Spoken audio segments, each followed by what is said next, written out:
Vamos a hablar de algunos hechos importantes que cambiaron el devenir educativo en Colombia. Colombia es un país que ha tenido desde 1886 dos constituciones políticas. La primera conocida como la Constitución de Rafael Núñez y Miguel Antonio Caro en la época de la Regeneración. Y la segunda promulgada en 1991 y que nos rige hasta la fecha.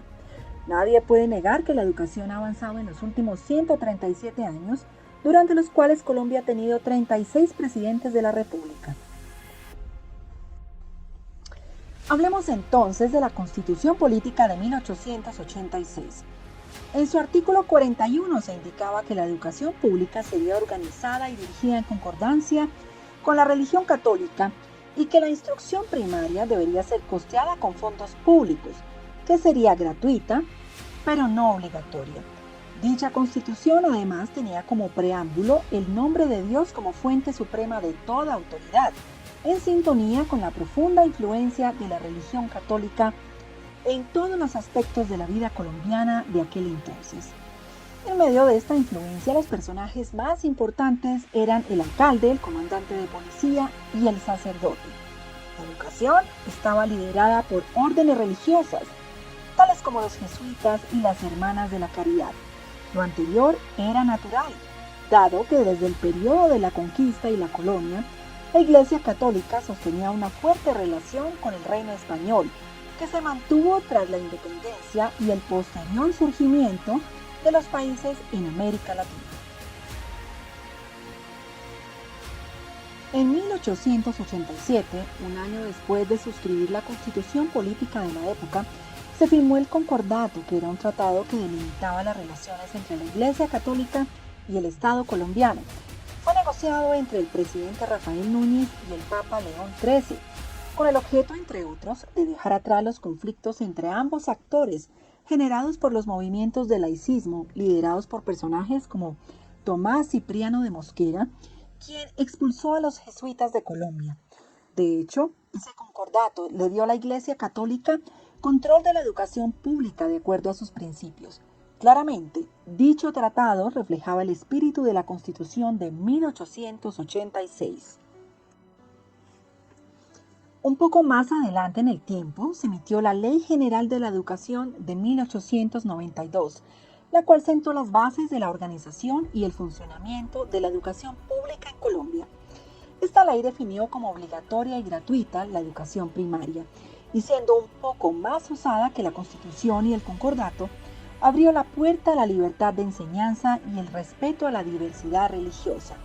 Se creó el Consejo Nacional de Instrucción Pública con la misión de supervisar y orientar la educación en Colombia, dando línea a programas académicos para los niveles educativos, buscando unificar y hacer más moderno el sistema educativo e impulsar el progreso del país en los campos de la ciencia, la moral y el civismo.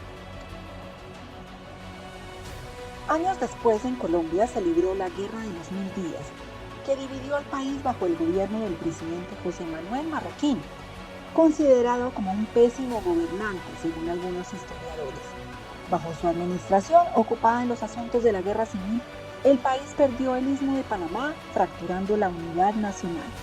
Algunos afirmaron que el único logro de Marroquín fue la promulgación de la Ley 39 de 1903, que autorizó la creación de nuevas escuelas en las principales ciudades conocidas como Institutos Técnicos Industriales, reorganizando también las políticas nacionales relacionadas con la educación pública, primaria, secundaria, industrial y profesional. En pocas palabras, todos los niveles educativos de aquel entonces.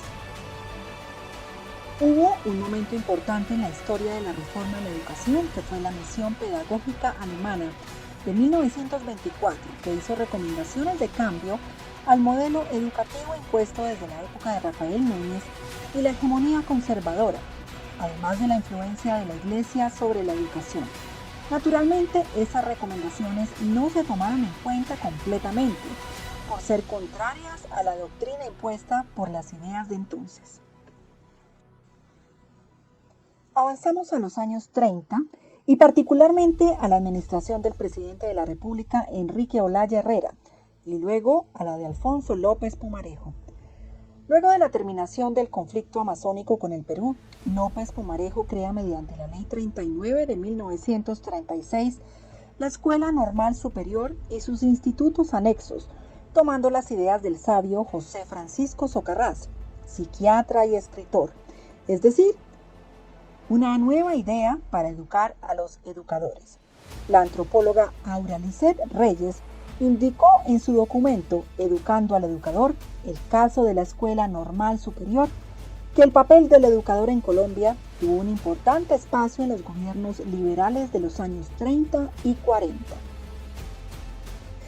De hecho, en 1941, bajo la administración presidencial de Eduardo Santos, nace la educación a distancia con la Radiodifusora Nacional de Colombia, que luego reforzó la Radio Sutatensa, fundada por el sacerdote José Joaquín Salcedo en 1947, bajo la presidencia de Alberto Lleras Camargo, que puso la radio a educar a la población rural nuevamente en un régimen liberal. Desde el punto de vista de la planeación, esta se estableció en Colombia bajo el gobierno del presidente conservador Mariano Ospina Pérez, que recibió la misión Curie en el año 1949, liderada por el economista canadiense Lachlan Currie, creándose la Oficina de Planeación en 1950.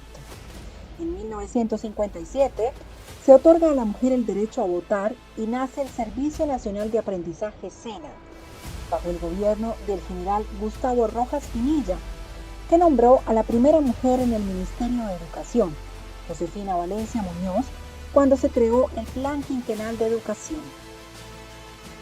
Sin embargo, la reforma constitucional de 1968 aseguró que se adoptara un Plan Nacional de Desarrollo Económico y Social como carta de ruta para cada administración presidencial.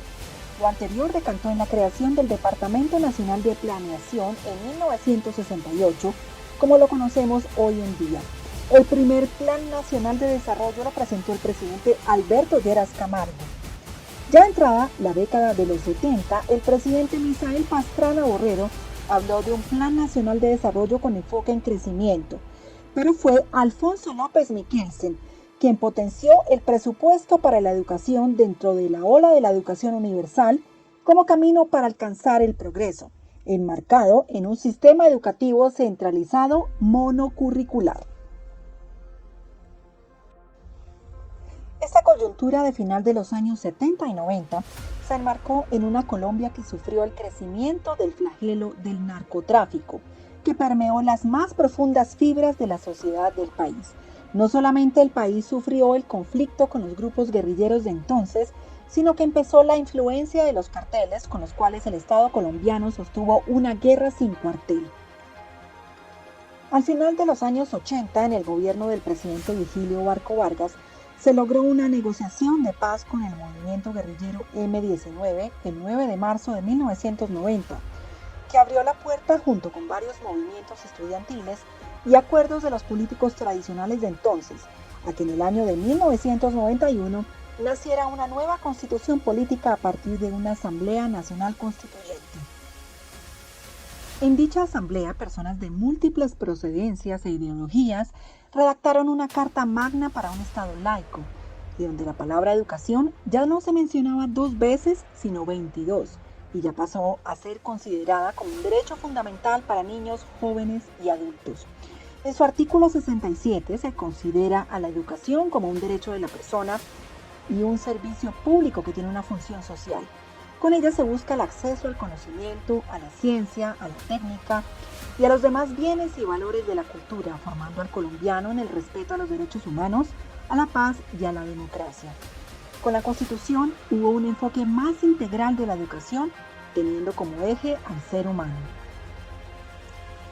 En el gobierno del presidente César Gaviria Trujillo, a partir del año de 1990, se avanzó en la apertura comercial del país, que influyó en la educación.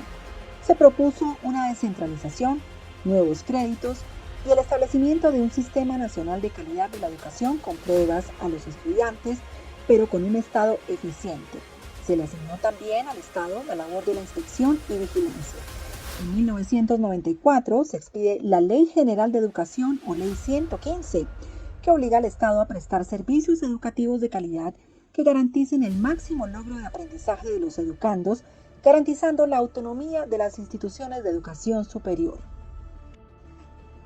A partir de 1996 se establecen los planes decenales de educación de mayor plazo, es decir, la implementación de una verdadera política pública para asegurar la continuidad de programas, más allá de los presidentes de turno y construir sobre lo construido.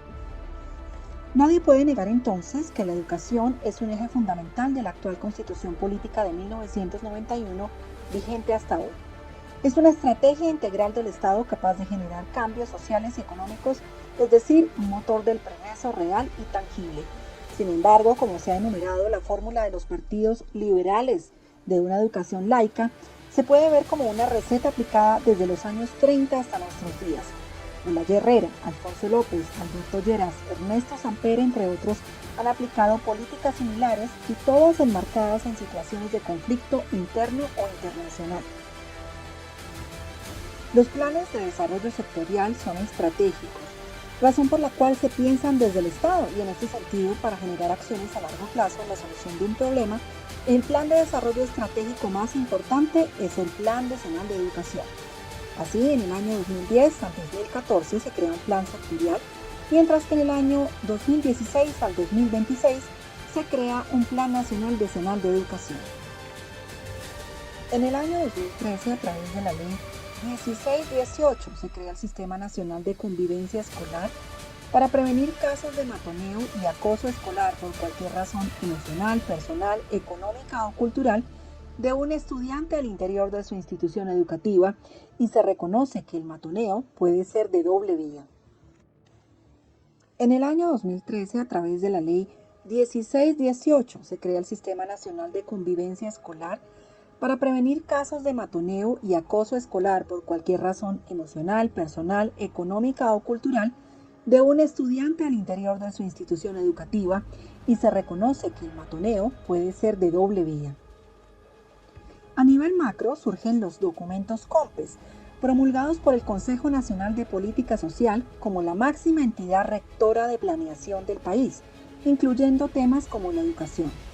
Como ejemplos recientes tenemos que en el año 2020 el Departamento de Planeación Nacional publicó el COMPES 3988 con el propósito de impulsar la innovación en prácticas educativas, mientras que en el año 2022 se publica el COMPES 3189 del Programa Integral de Financiación de Matrículas.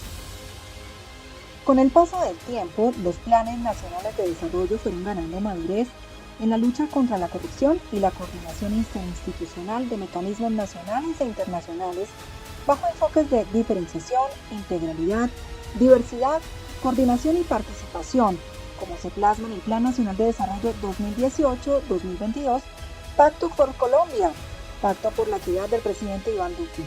Allí la palabra educación se menciona en 1274 ocasiones.